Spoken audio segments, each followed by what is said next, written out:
Listo, buenos días. Buenos días, profesora. Bien, vamos a comenzar. Estamos en globalización. ¿Qué recuerdan? Vimos la clase pasada.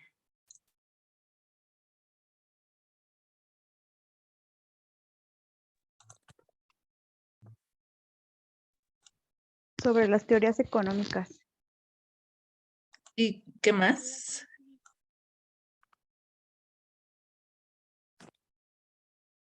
¿En cuál terminamos? ¿Con cuál llegamos? Al final, que de hecho leímos un libro con el mismo nombre.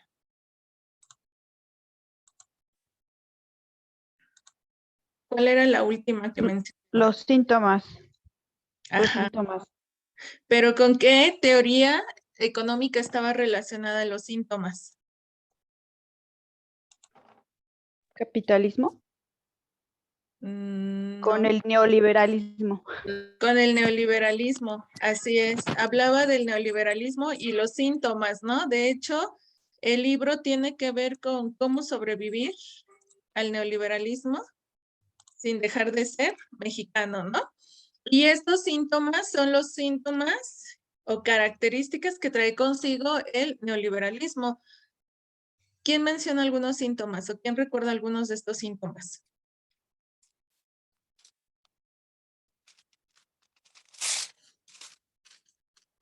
¿Sí? ¿Quién recuerda estos síntomas?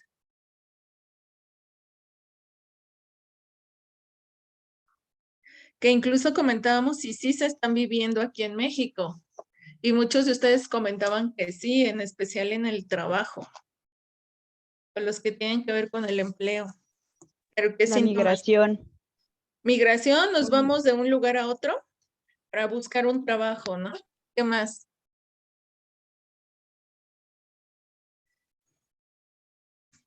Mencionaba Desempleo. desempleo. Mencionaba algo de los sindicatos. ¿Qué pasaba con los sindicatos?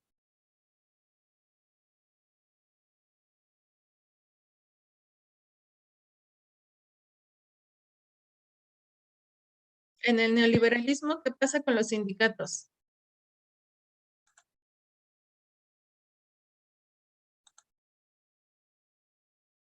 Que favorece la privatización y quita apoyos asistenciales del gobierno a la población.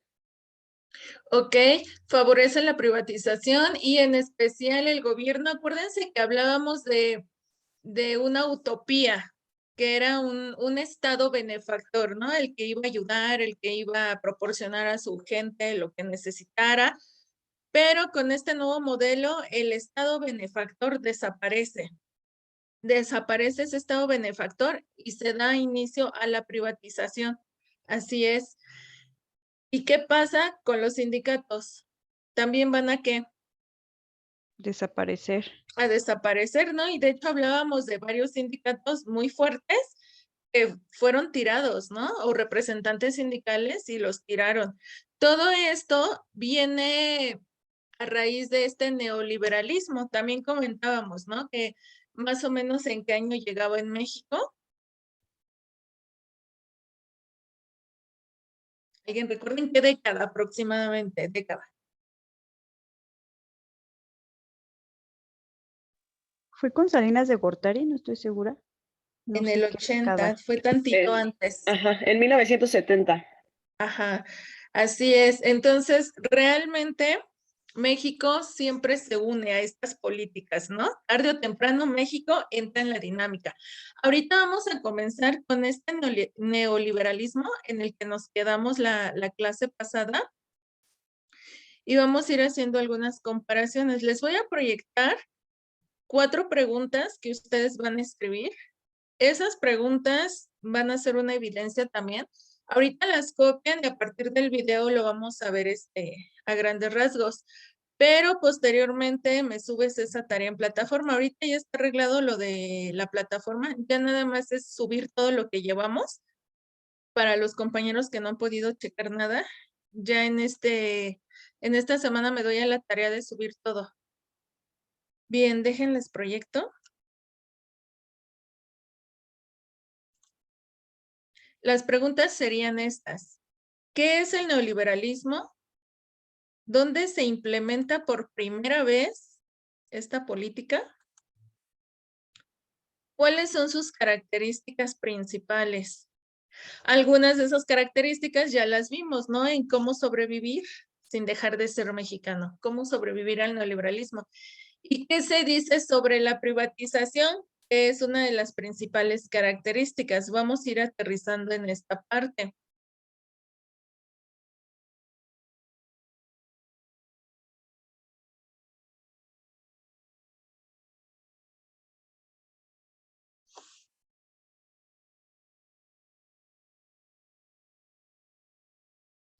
Bien, ¿puedo dejar de compartir y pasar el video?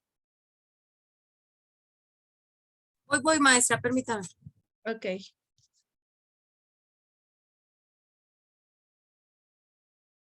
Miss, una pregunta. Sí, ¿Cuántos trabajos con este ya llevamos? ¿Son 2? El sí, del, el bueno, mapa mental. el mapa mental y este, Ujú. Sí, para entregar, ¿verdad? sí. Si Gracias, profesora. ustedes, quedamos que lo iban a tener ustedes a resguardo y ya que yo habilitara todo, ya lo iban a ir subiendo. Ujú. Sí, gracias, profesora. De nada. Bien, entonces tenemos qué es el neoliberalismo, dónde se implementa por primera vez y cuáles son sus características principales y qué se dice sobre la privatización. Listo, comienzo con el video.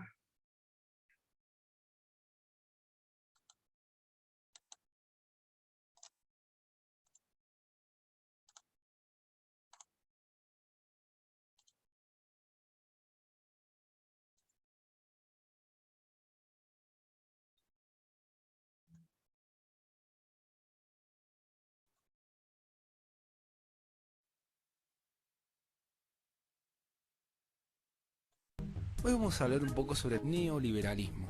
En primera instancia, decimos que el neoliberalismo es un sistema político y económico que exige que se debe liberar a las industrias y a la economía en favor de los particulares, principalmente de las grandes empresas.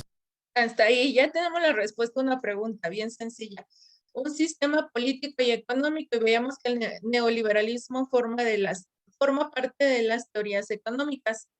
Pero aquí lo más importante es esto.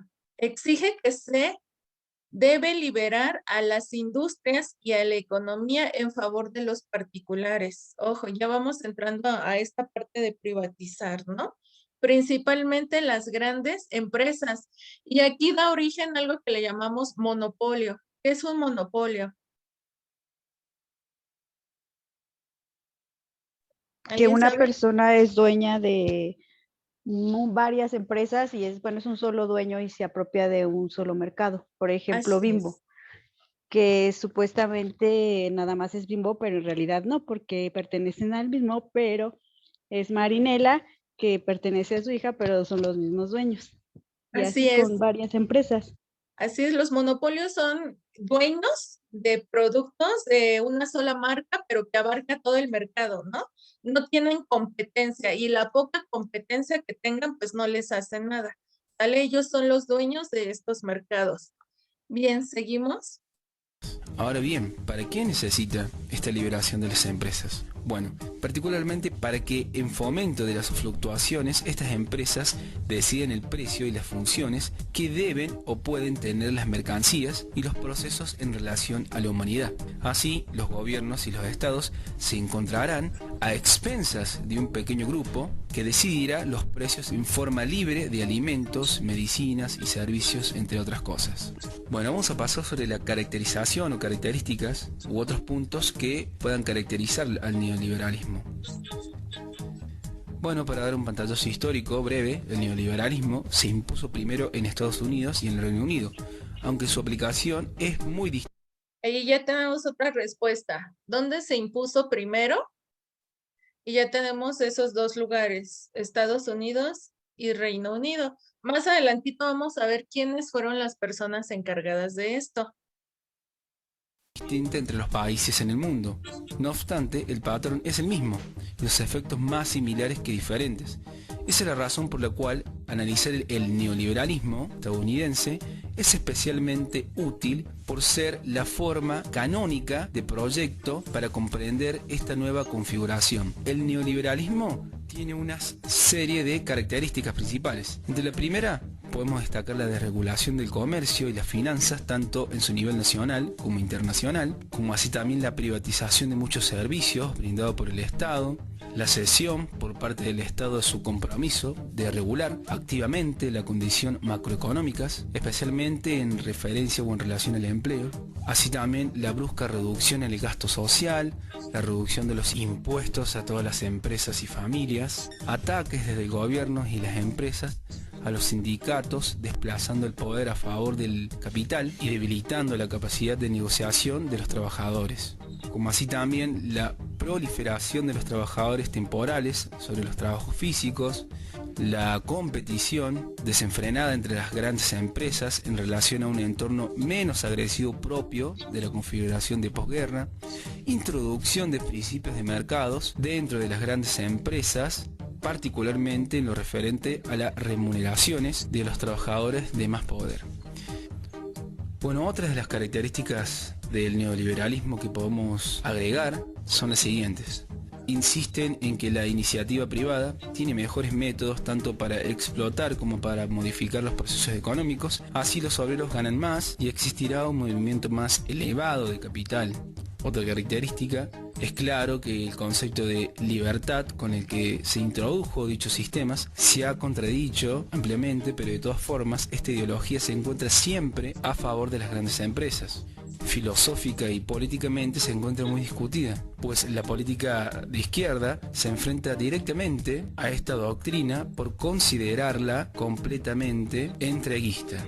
Ahora bien, es claro que estas apreciaciones tienen grandes inconvenientes, como el de que los obreros trabajen más tiempos y tal vez con más sueldo, pero solo aumenta las ganancias de los empresarios, quienes establecen en su régimen capitalista una mayor ganancia, un control sectario de beneficios generales. Por último, esta apreciación muy polémica, la privatización total de los beneficios y servicios del pueblo en favor a unos particulares es aparentemente una traición a la soberanía, pero siempre existe la contradicción por parte de los partidarios de este régimen económico. Bueno, esto ha sido todo por hoy. Les invito a que pasen por nuestro canal. Ahí encontrarán más videos que seguramente les será.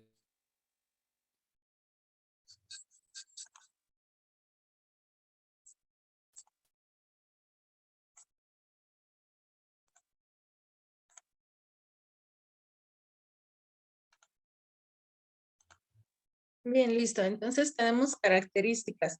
Y dice que se contradice, ¿no? Se habla de un libre mercado, pero se contradice. Porque en esta parte nos habla de que hay contradicción en esa libertad que se nos menciona.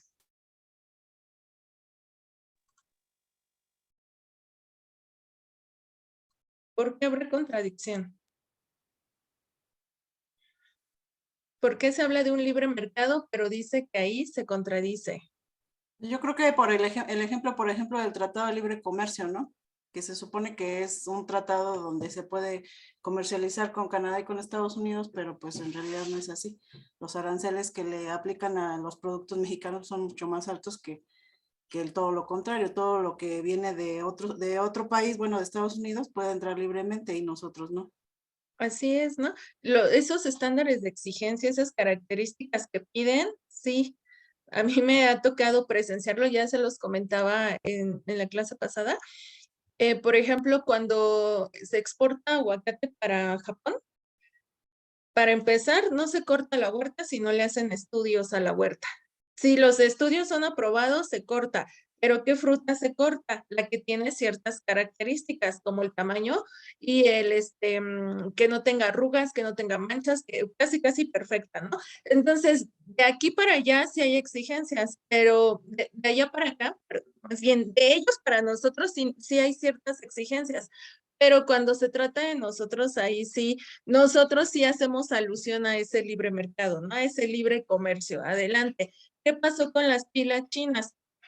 Salió hace unos años un estudio de la UNAM que decía que eran pilas altamente contaminantes y se solicitó al gobierno que se dejara de entrar ese material a la venta aquí en México.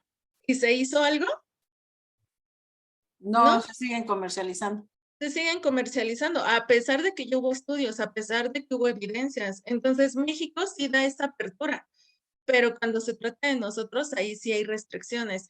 Entonces, por eso se habla de que es contradictorio, ¿no? Se dice, pero pues en la realidad es otra cosa. Jennifer, te escucho. Sí, muy rápido, maestra. Fíjese que mi hermana, ella es médico TIF.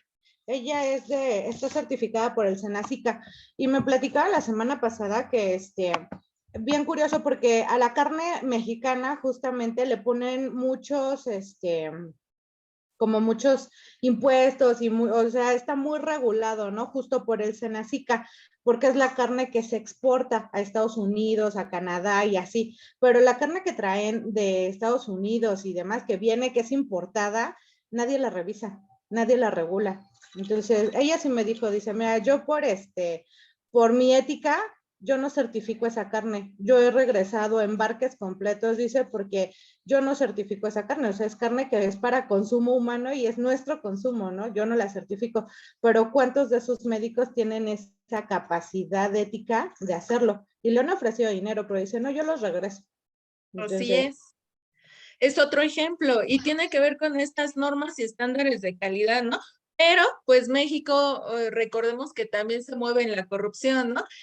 He conocido de lugares que sí tienen las certificaciones y contratan al personal, pero el mismo productor compra al personal y le dice, apruébame la certificación y te doy tanto. Y esta persona encargada de regresar o de rechazar cae en esa parte de acepto lo económico y te paso la mercancía. Entonces, realmente les decía, cuando rascamos en este mar, encontramos muchísimas cosas, ¿no? En cuanto a la privatización, ¿qué podemos mencionar o qué podemos retomar del video? ¿Qué podemos comentar en cuanto a la privatización? Que según es buena, pero en realidad no ayuda, bueno, a nosotros como ciudadanos no nos ayuda.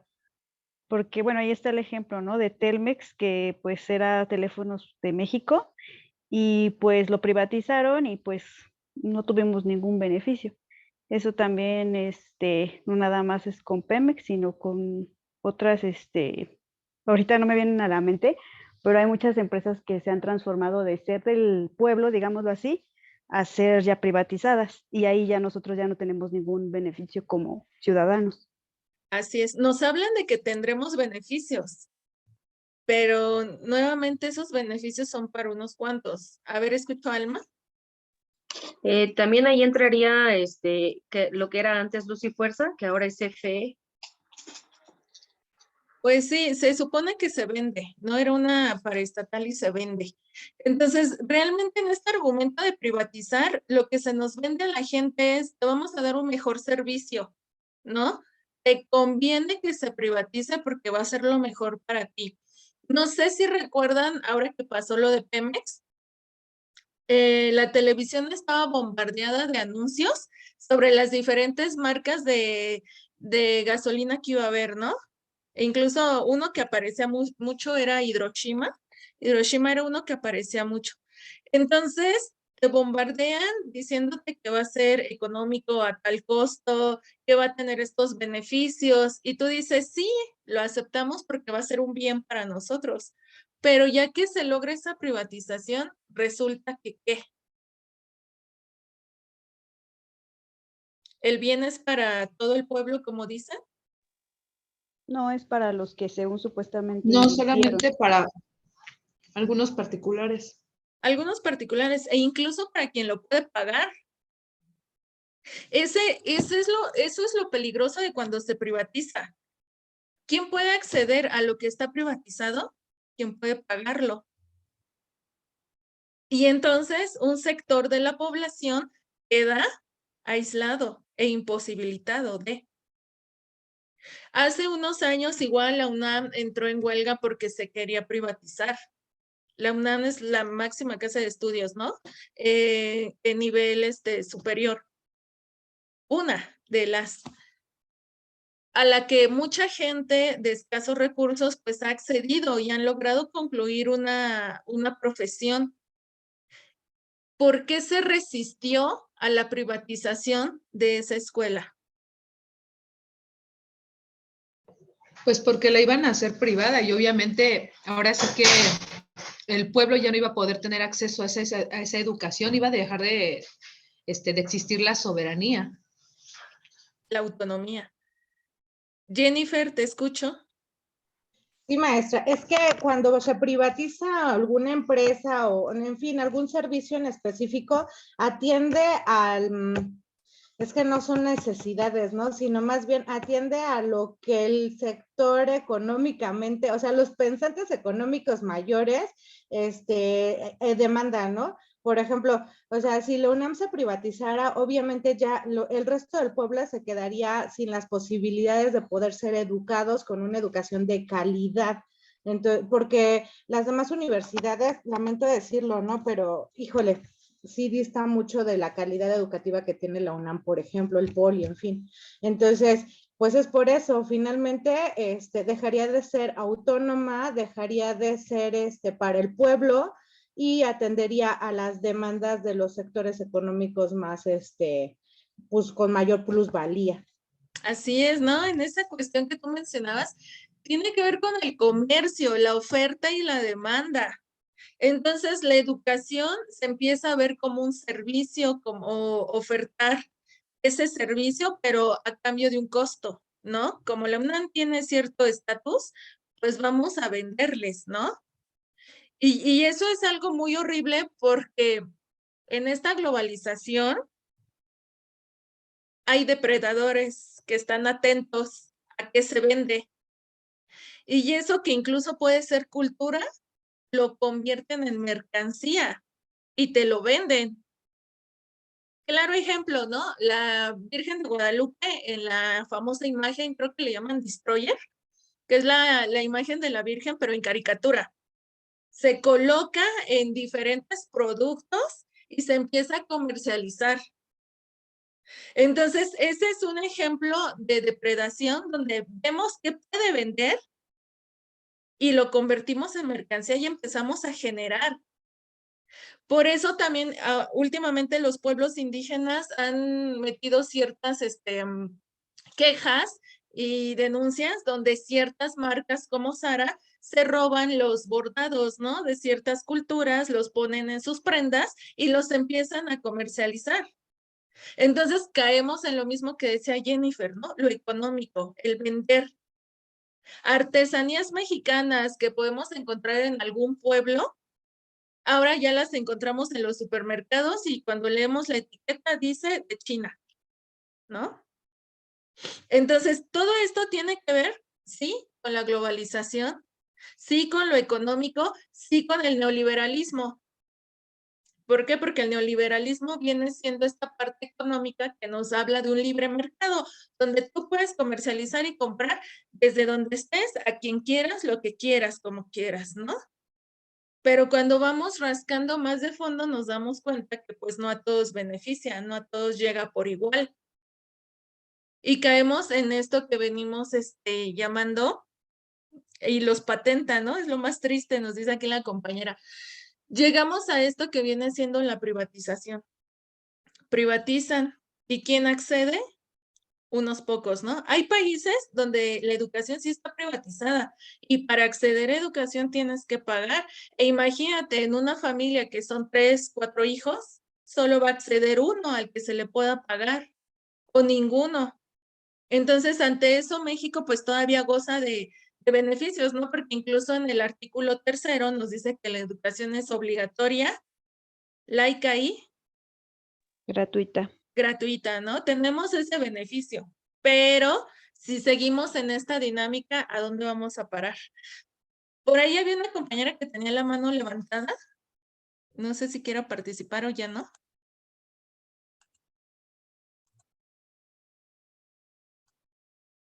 Bien, ahorita que estábamos retomando esto de la privatización, vamos a leer una parte. Hace 8 días leímos este libro que se llamaba Cómo sobrevivir al neoliberalismo. Al final de este libro viene una parte muy bonita es el epílogo, ¿no? Y es una reflexión. Ahorita que llegamos a la parte que la privatización pues forma parte de este neoliberalismo y que ya vimos que en México sí se ha llevado a cabo e incluso islas, ¿no? Playas que supuestamente son de la nación, ¿no? Porque todo recurso natural, el agua, el petróleo es de la nación, según un artículo de la Constitución, pues resulta que gracias a la privatización, los particulares pueden comprar un pedazo de playa. Y tú sin saber, hace igual unos años se dio el caso de que personas iban a vacacionar a ciertas playas y encarcelaron a una chica por estar recargada en una palmera que era de una playa privada. Entonces la chica no tenía ni idea que esa parte de playa estaba privada y la encarcelan, ¿no? Y dices, ¿cómo es posible que lleguemos a eso, no? Y si esto sigue creciendo, ¿quiénes van a tener y quiénes no van a tener? Y la reflexión que viene a continuación hace alusión a eso. Esta reflexión se las voy a leer yo. Dice, epílogo. Ponencia que intenta ser una ponencia, pero que más bien es una definición que concluye con una propuesta que es más bien una buena intención. Cada metro cuadrado de tierra, cada gota de agua de cada océano, lago, manantial o río, cada cueva, cada gruta, cada cerro, todo árbol, toda hoja, toda flor y todo fruto, ya tienen dueño y hay que pagar por ello. Cada espacio de aire, tierra o mar por donde pueda moverse un avión, un tren o un barco, todo tren y todo avión, ya tienen dueño y hay que pagar por ello. Cada mar y cada ola, cada playa y cada grano de arena, cada paso y toda huella, ya tienen dueño y hay que pagar por ello. Cada fábrica, cada máquina, cada tornillo, cada punto y cada hilo, cada rueda y cada vuelta, todo reloj y cada segundo, todo sudor y todo suspiro, todo descanso y todo cansancio, ya tienen dueño y hay que pagar por ello. Cada hospital con cada cama y con cada enfermo, cada bata blanca y cada cofia, cada doctor y cada enfermera, todo dolor y toda llaga, todos los gritos y todas las desesperaciones, ya tienen dueño y hay que morir por ello. Cada escuela y cada aula, cada gis y cada pizarra, cada maestro y cada niño, cada letra de cada libro, todas las ideas y todos los pensamientos, ya tienen dueño y hay que dejar de pensar por ello. Cada figura de cada pantalla, cada voz de cada radio, cada palabra de cada diario, toda noticia y toda desnoticia ya tienen dueño y hay que pagar por ello. Cada paso y todo futuro, cada pretérito y todo presente, cada omisión y toda inclusión, cada negativa y toda afirmación, cada atino y todo desatino, todo tiene dueño, todo, todo, todo. Y los dueños son unos cuantos y el resto no son la humanidad, no son los hombres, son simplemente los no dueños. Y los dueños tienen a muchos no dueños ocupados en inventar cómo enlatar cada rayo de sol que aún llega a la tierra, cómo empaquetar cada cacho de cielo que aún se conserve azul, y cómo embotellar cada ráfaga de aire que aún no esté contaminada para vendérselos a los no dueños.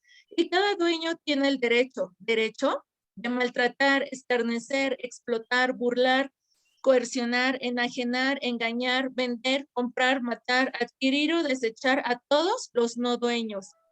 Y los dueños son los pocos, los menos y los más monstruosos, y el resto son los miles, los millones, los no humanidad, los no hombres, los muchos, los más, los no dueños. Y menos mal que todo ha sido un mal sueño, una pesadilla, y los no dueños aún tenemos mucho, aún tenemos todo que salvar, pero con esta ansia, con esta sed, urge inclinarse a beber el agua, contaminada o no contaminada de este río que solo pertenece a la tierra. Alto, esa agua ya tiene dueño. Y menos mal que aún quedan las gotas de rocío temblando en la hierba. Alto, esa hierba ya tiene dueño. Y la tierra de este lado de la cerca ya tiene dueño, y la tierra del otro lado de la cerca ya tiene dueño. Y solo te queda este mínimo, ínfimo espacio para caminar, pero en él no hay norte ni hay sur, solo hay oriente y poniente. Y como da lo mismo hacia dónde caminar, empiezas a caminar hacia cualquier lado. Entonces, alguien te empuja y das la vuelta hacia el otro cualquier lado y ves la espalda de otro alguien que ve la espalda de otro, que ve la espalda de otro, que ve la espalda de otro, que ve la espalda de otro. Y somos muchos, somos tantos los que así vamos, y somos la no humanidad, los no hombres, los no dueños, y los no dueños somos más, muchos más que los guardianes de los dueños, y más que la hierba de este lado y de aquel lado de la cerca, y más que las piedras del camino, y más que las gotas de la lluvia que ha empezado a caer, pero que no nos moja, porque los no dueños, inventores, han inventado la forma de detenerla y entubarla para que los dueños la vendan a los no dueños. Y entonces me acuerdo que tengo una pesadilla y empujo la espalda de alguien que tengo delante mío para acabar con mi pesadilla y con su pesadilla. Lo empujo y grito, despierta, aún es tiempo para dejar de ser no dueños, para ser hombres, para ser humanidad. Grita al otro para que éste le grite al otro, para que le grite al otro, para que le grite al otro, para que le grite al otro. Propuesta. Sigamos siendo la espalda del otro. Toquemos la mano del otro. Miremos la mirada del otro para entendernos, para saber que somos los mismos, que somos los muchos, los más. Somos los no dueños, pero somos los hijos de la tierra, somos los hombres, somos la humanidad. ¿Les gustó? ¿Qué reflexión les deja? Quien no me la comparta en de manera oral aquí en el chat, ¿qué reflexión les deja? Como puse, maestra, hasta la muerte tiene dueño. Así es. Así es. Jennifer, te escucho. Sí, maestra, fíjese que, o sea, me queda claro esta parte de lo del neoliberalismo, que estamos vendidos, ¿no? Literal, o sea, no tenemos la parte de reflexión que a mí me deja y que es bien bonito, ¿no? Esta parte de vuélvete comunidad, porque dice, voltea y ve la espalda del otro y toca la mano del otro y el otro toca la mano del otro y toca la mano del otro. O sea, no dejemos de ser humanidad, no dejemos de ser seres humanos. Y esta parte es algo que a mí me queda mucho la reflexión. También recuerdo una parte donde, creo que fue la clase pasada que veíamos, ¿no? Y sí se convierte como en una cíclica, o sea, como en una cíclica, como en una espiral. Pues, seguramente en algún momento vamos a regresar a esta parte que es el socialismo utópico y de ahí vamos a volver al neoliberalismo y así va a ser un ciclo. Pero bueno, esa parte es mi reflexión. Gracias. Muy bien, muchas gracias, Jennifer. ¿Quién más? ¿Alguien más aparte de Jennifer? ¿Sí me gustó, no me gustó? ¿Qué me deja pensando? Tiene que ver con esta parte de la privatización. Habla de los no dueños y de los dueños. ¿Quiénes son los dueños?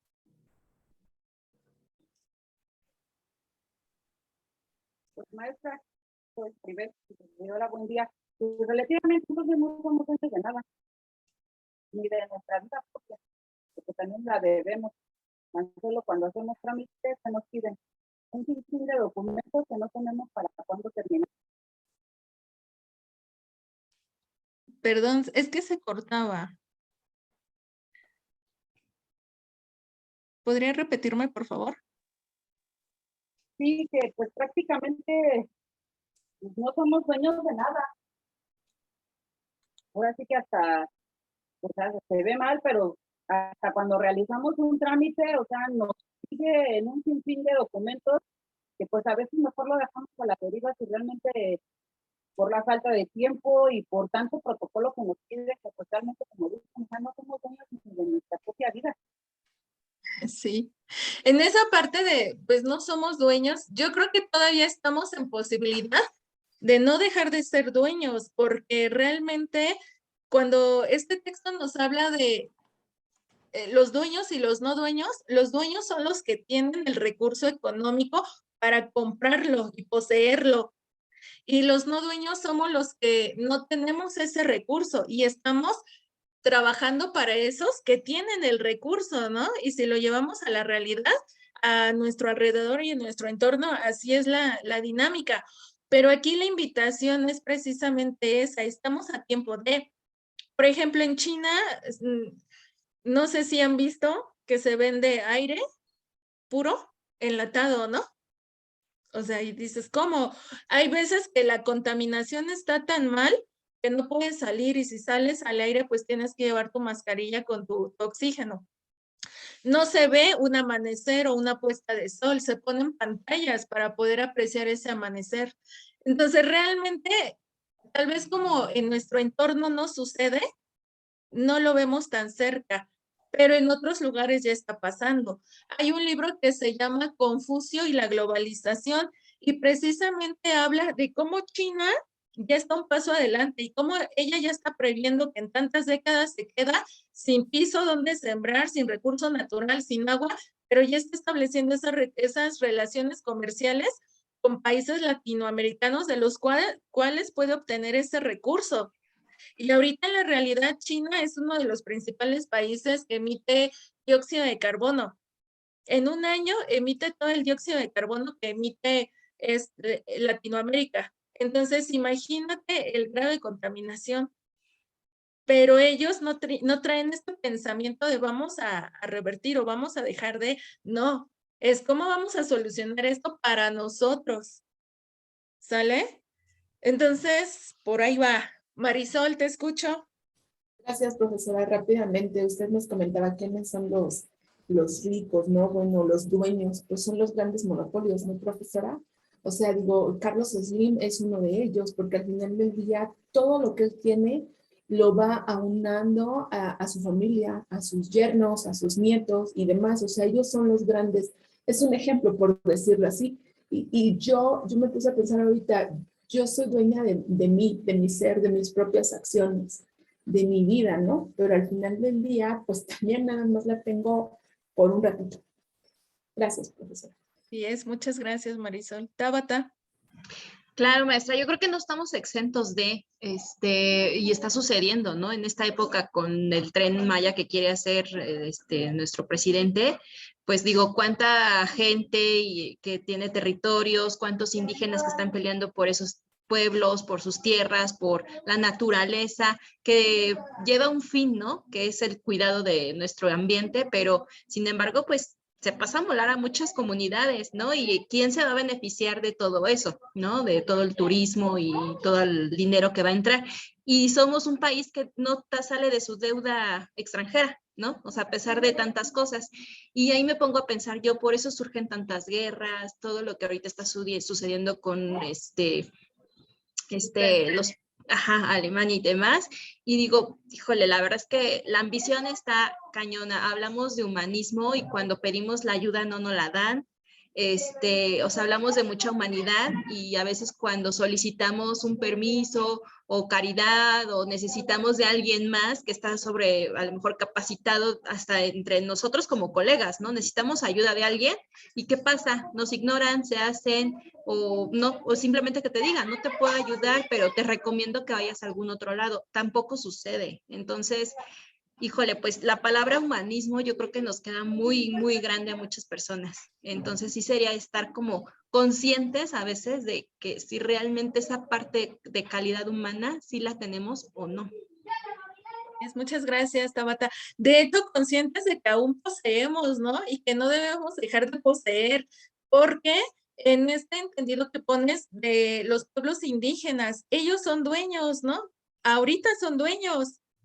Pero en cualquier momento llega el gobierno y les dice aquí ya no, porque esto es de la nación y se va a hacer esto, te vas de aquí. Pero ahora imagínate en un contexto peor, ¿no? Nadie sería dueño. Si eso está pasando con esos pueblos indígenas, imagínatelo de manera general. Aquí nos dice un compañero, nuestros jefes son los dueños de nuestro tiempo y de nuestras decisiones, de qué ropa vestir o a dónde ir de vacaciones. Tristemente a veces hemos llegado a todo eso, ¿no? Si analizamos nuestra vida, nuestro entorno, pues vamos a ir encontrando ejemplos, ¿no? Que sí denoten todo esto. Perla, te escucho.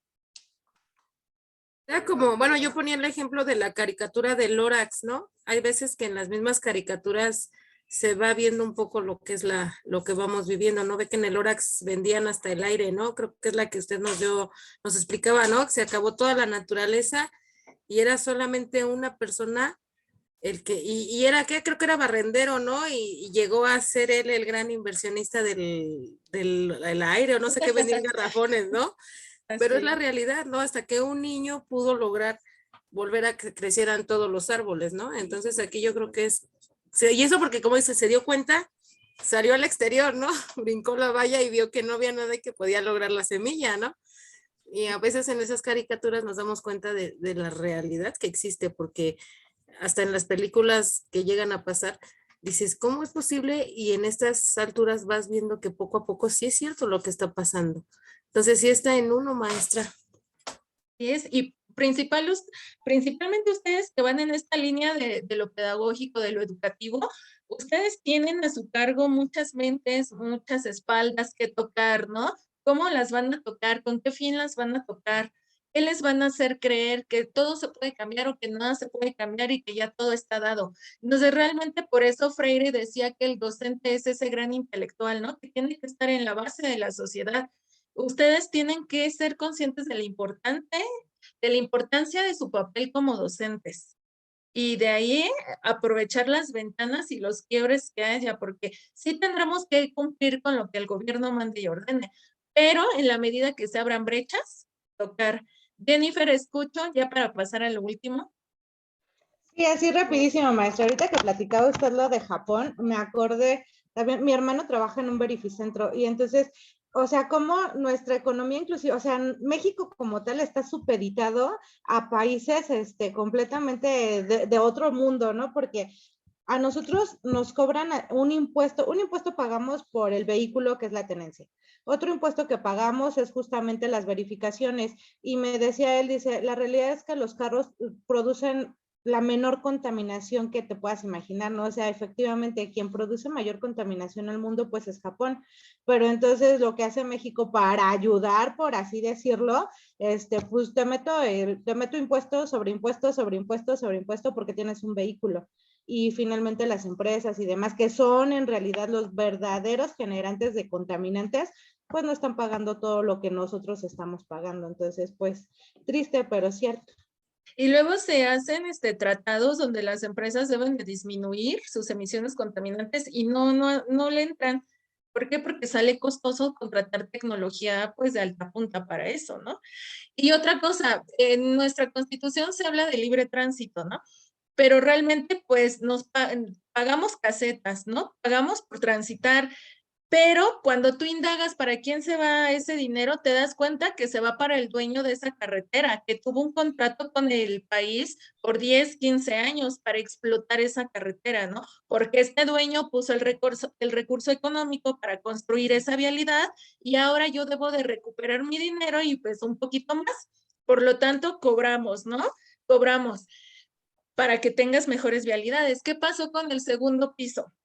Se nos vendió la idea de que iba a ser para desalojar la Ciudad de México más pronto, que no iba a costar, y después siempre sí costó y cuesta mucho. Pero, ¿quiénes tienen acceso? ¿Quiénes pasan? ¿Quiénes lo pueden pagar? ¿Sale? Entonces, creo que este texto va en función de checar en qué dinámica estamos, que estamos ahí en la rueda girando, y tomar la decisión si entramos o no entramos en esa dinámica, ¿no? Porque al final de cuentas, pues somos libres de decidir qué hacer y qué no hacer. Bien, aquí ya para finalizar vienen otras preguntas más, son 4 preguntas a partir de un artículo. Cedric, ¿agarraste tu teléfono? En este artículo vamos a leer ahorita de manera rápida, es un artículo muy breve y vamos a contestar las siguientes preguntas. ¿Quiénes instauran el modelo neoliberal y dónde? Ya vimos que se instauró por primera vez, ¿en qué países? En Estados Unidos y Reino Unido. Estados Unidos y Reino Unido. Pero ahora, ¿quiénes fueron las personitas detrás de esto? Tienen un nombre. Aquí en este artículo lo dice. ¿Qué consecuencias ha traído? ¿Consecuencias buenas o malas? Las que menciona el artículo y para quiénes. ¿Cómo llega a México? ¿Qué presidente gobernaba?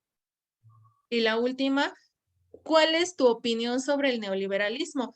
Al final de este artículo, habla un poquito, así, muy breve de Andrés Manuel porque él declara que el neoliberalismo para México se ha terminado. Y este artículo lo deja entredicho. Por eso aquí la pregunta para ustedes, ¿cuál es tu opinión sobre el neoliberalismo? ¿Sale? ¿Puedo dejar de compartir? No, profesora, por favor. Ok. No, Aquí Verónica nos dice, vemos claramente, bueno, tantito, Monse nos dice, como lo que pasó con los ejidatarios de Hidalgo, les quitaron sus tierras para construir la nueva refinería. A la fecha sigue sin construir, así es. Cuando uno se pone a indagar, se da cuenta que lo que dice aquí, lo que hemos estado viendo, pues sí pasa, ¿no? Sí surte efecto, sí tiene el efecto. Y a veces no somos conscientes porque nuestro entorno no se ve, no pasa. Pero cuando ya te empiezas a aproximar a donde sí pasa, te vas para atrás. Aquí Verónica nos dice, vemos claramente que el neoliberalismo no sirve y lo malo es que el ciudadano lo alimenta porque se lo cree. Sí. De hecho, hay varios posicionamientos donde dicen que el neoliberalismo, pues como política que pretendía mejorar la economía de ciertos países, pues ha hecho todo lo contrario. Ha empeorado la economía de esos países que se pretendía ayudar, que eran pues obviamente los países en vías de desarrollo. Pero pues como sigue beneficiando a unos cuantos, no nos interesa. Seguimos en esta dinámica. ¿Sale? Bien. Ahora sí puedo dejar de compartir. Profesora, ¿podría poner las preguntas del video, por favor? Sí. ¿Le tomas captura? ¿Te las pongo y le tomas captura? Sí, por favor. Para pasar a... Aquí está. Maestra, pero una pregunta. ¿Todo esto estará perfectamente planeado, controlado para mantener hacia el país?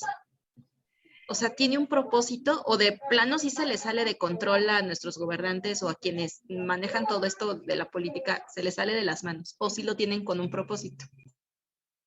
Hay un propósito, sí. Nos venden una idea también. El problema aquí es que si cada país, por eso decíamos, ¿no? Se pretendía beneficiar a los países en vías de desarrollo. Había un objetivo, pero resulta que en vez de beneficiarlos, los estamos perjudicando. No es que se salga de las manos, sino yo más bien creo qué tan preparados estamos para entrar en esas dinámicas. México es muy dado a está integrado en muchos organismos internacionales. Entonces, México, a lo que digan estos organismos internacionales, él dice que sí, sin analizar las consecuencias que va a traer para el propio país. ¿Sí me explico? Él entra en la dinámica de estos organismos internacionales, ¿no? La OCDE, la ONU. Pero, ¿a cambio de qué? Porque le financian esos préstamos que ustedes decían. Estas deudas externas nos son otorgados mediante créditos, pero para poderte prestar necesitas entrar en la dinámica. Les ponía hace poco un ejemplo que hubo una isla que tuvo un sismo muy fuerte. No recuerdo el nombre de la isla. Se derrumba la isla. Al poco tiempo le vuelve a llegar un sismo muy fuerte. Haití. Haití. Pedía préstamos en el Fondo Monetario Internacional. ¿Le prestaban? No. ¿Por qué? Porque Haití es una de las naciones más pobres, entonces ¿tiene con qué pagar? No. Aquí cuando le empiezas a rascar, te das cuenta que incluso ni el presidente es dueño. Ustedes ya mencionaban a un rico, pues es el rico de México, ¿no? Pero a nivel mundial, ¿quiénes son los ricos? BlackRock. Rockefeller. La familia Rockefeller es una de las familias más ricas. Son 5 familias muy ricas a nivel mundial. Se dice que son las que mueven. ¿Con qué intención? Una de estas familias tenía el laboratorio donde estaba lo del Zika. Entonces, realmente, les digo, cuando rascas, te espantas de lo que encuentras y te das cuenta que los fines son para ciertas personas, los beneficios son para ciertas personas a través de otras. Entonces aquí, de hecho este artículo habla de esa parte, ¿no? Andrés Manuel dice, se termina porque ya no vamos a entrar en la dinámica. Pero realmente no podemos entrar en la dinámica. Estamos hablando de globalización, algo global, redes globales, ¿no? ¿Cuál sería la solución? ¿Cuál sería la propuesta? Este libro de cómo sobrevivir al neoliberalismo sin dejar de ser mexicano precisamente lleva esa línea, ¿no? ¿Cómo moverte en esta ola, en este mar, sin dejar de ser lo que eres, defendiendo lo que tienes? Arellano, te escucho. Les mando el link del texto. Te escucho, Arellano. Sí, muchas gracias. De hecho, ahorita que comentaba Tabata, se vino a la mente un libro que leímos en algún momento que se llama El Principio de Peter. Y bueno, habla de esta cuestión de sí, a lo mejor sí hay una razón, sí hay un principio, pero hay que ver quién está atrás de ello. Gente incompetente, o sea, veamos, ¿no? Cómo personas tienen puestos que ni al caso con lo que estudiaron, o bueno, vemos desde el principio de nuestra ley, ¿no? Siempre lo he dicho, tenemos un presidente o cualquiera puede ser presidente, simplemente que sepa hasta leer y escribir y que tenga la secundaria. Entonces, pues ya, desde ahí tú dices, ¿qué nos espera, no? Sí, pero ¿por qué? ¿Por qué esas personas sí no sirven? ¿Y por qué alguien que está mejor cualificado, preparado, no? Ahí hay un porqué. O sea, en estas altas esferas me va a servir alguien que piense, como decía la compañera, alguien que analice la situación y diga, yo no autorizo esto por esto. No, eso no nos sirve. No nos sirve para los fines de los particulares, ¿no? De ciertas personas. Aquí nos dice la secretaria de Educación Pública. Sí, ¿no? Ella aplicó la de solo sé que no sé nada. No conocen ni el mismo programa, plan que ellos proponen. ¿Cómo vas a poder criticar? Y criticar en el buen sentido, ¿no? Algo que no conoces. Son fáciles de manipular, dice Vanessa. Entonces, vean cómo todo tiene un porqué. y repito, ¿no? Freire por eso decía, el intelectual no tiene que estar en esas esferas. Freire proponía que el intelectual no estuviera ahí. Freire proponía que el intelectual estuviera en las aulas, generando conciencias, cambiando pensamientos, transformando mentes, produciendo y no reproduciendo. Y esto tiene que ver con el pensamiento latinoamericano. ¿Por qué? Porque Latinoamérica siempre se ha colocado pues como la periferia, ¿no? El centro, Europa. El conocimiento en Europa. Y América adopta lo que hay allá y repite lo que hay allá. Y aquí tenemos otro autor bien padre, se llama Boaventura de Sousa. El gobierno también lo ha querido embarrar en su plan, pero pues no. Boaventura de Sousa le apuesta al conocimiento latinoamericano, a generar conocimiento desde nosotros. Pero ¿cuántos maestros mexicanos han generado conocimiento? Teorías, propuestas. ¿Sale? Perla, te escucho. No, con el ejemplo que decía que los sabios no pueden estar en las altas esferas, pues no, porque van a llegar a hacer una revolución, porque para empezar, pues cambiarían el sistema educativo. Tal vez regresaríamos a lo mismo, ¿no? No sabes, repruebas. Y eso no le conviene al gobierno, porque al final de cuentas al gobierno le conviene tener gente analfabeta. Desafortunadamente, le conviene tener gente, como decían, trabajadora, no pensante. Desafortunadamente, así es la realidad.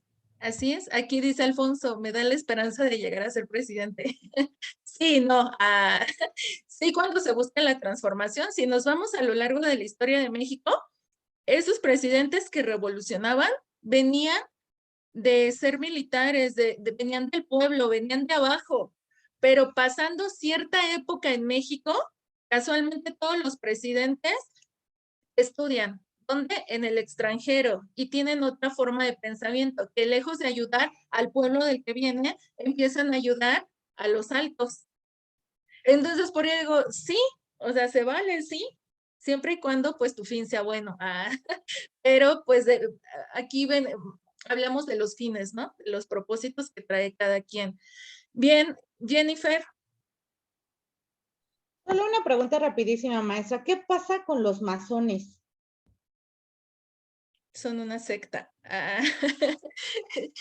Hay un libro, lean el libro. Se llama El Círculo Negro.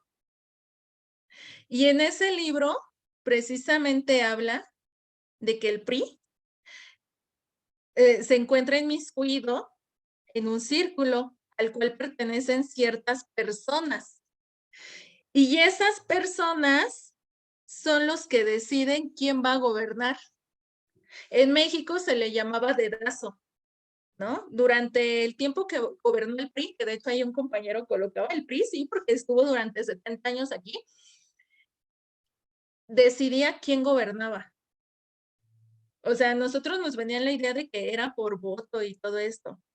Ahí es un ejemplo de un grupo de personas que se encuentran detrás de y son las que tienen realmente el poder. Ahora, estos masones tienen poder ¿a través de qué naciones? ¿Detrás de qué naciones? En el Círculo Negro precisamente nos habla de que el PRI va a llegar a su fin y que va a subir un nuevo gobernante del PAN, del PRD, menciona en ese momento. Pero que estos gobernantes que suban no van a saber ni qué hacer, porque como nunca han estado arriba en el poder, se van a perder. E incluso la persona que narra todo esto dice, yo lo dejo no para que ustedes critiquen si el PRI fue bueno o malo. Yo lo dejo para que los futuros historiadores tengan pues un documento que estudiar y entonces sí se pueda definir si lo que se hizo fue bueno o lo que se hizo fue malo. Entonces es increíble, ese libro pues habla en el 2000, ¿no? Que es cuando se va a hacer el cambio. Y resulta que sí. Entonces ahorita llevamos pues 2 PAN, llevamos un Morena. Y seguimos así como que fue lo correcto, fue lo incorrecto, ¿qué pasó? Entonces es un claro ejemplo, esas sectas son un claro ejemplo de que el poder lo ostentan ciertas personas con ciertos fines. Y cuando les rascan, se dan cuenta de más cosas. Por ahí busquen proyecto HARP, con H-A-R-P.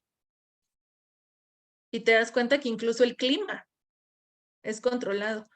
Y esto ya a veces dicen, no, es que ya es mucho. Pero piensa en una mente maquiavélica, que tiene el poder, que tiene la tecnología, que lo puede usar a sus fines. ¿Sale? Bien, ya para ir concluyendo, tenemos la lectura, las preguntas, muy fácil. ¿Quiénes fueron estas personas detrás de? Lo dice casi al principio. Miss, ¿nos va a hacer favor de subir en plataforma la lista? Sí, ya todo, ya tengo mi link bien todo, ya en esta semana queda todo, lo voy a ir subiendo en orden y también las preguntas y todo esto que me tienen que contestar. Nada más me apoyan con esa pregunta. ¿Quiénes fueron estas 2 personas? Lo dice casi al principio.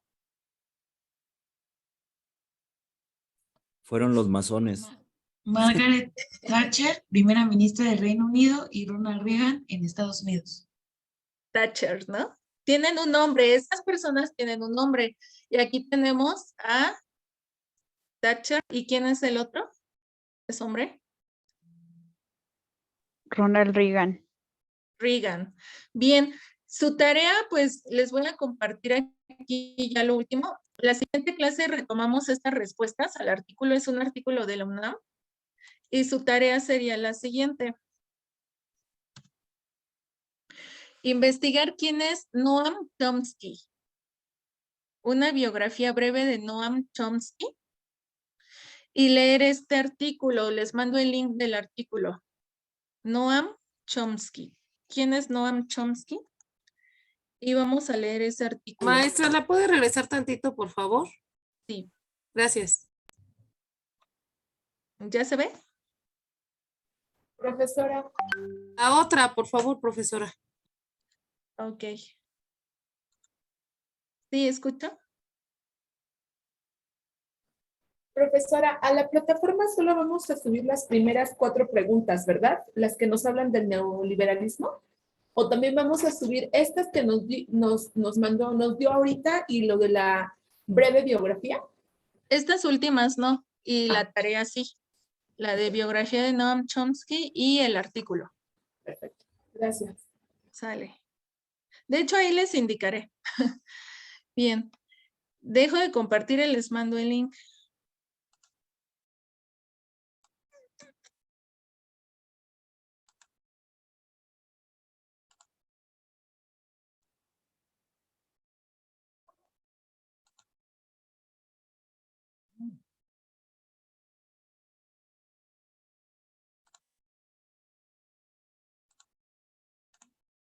Ese es el artículo y les mando el link de su asistencia.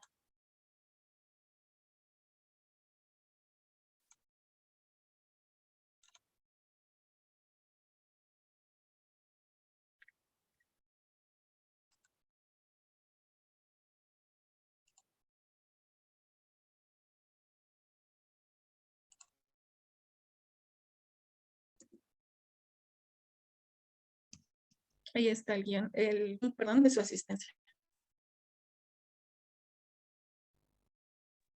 Yo no los Listo, sería visualizo. todo. Que tengan bonito fin de semana. Se logró ver. Déjenme ver. Ay, se fueron en privado. Déjenlo reenvío.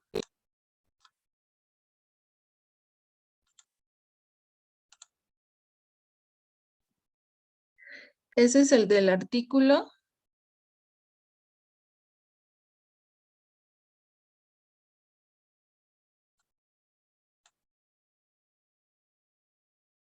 Y este es de la asistencia. ¿Ya pueden ver los dos?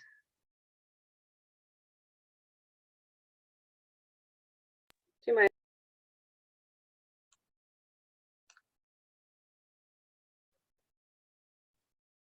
Listo. Bien, entonces sería todo. Nos vemos el siguiente fin de semana. Gracias. Gracias igual, maestra. Hasta luego.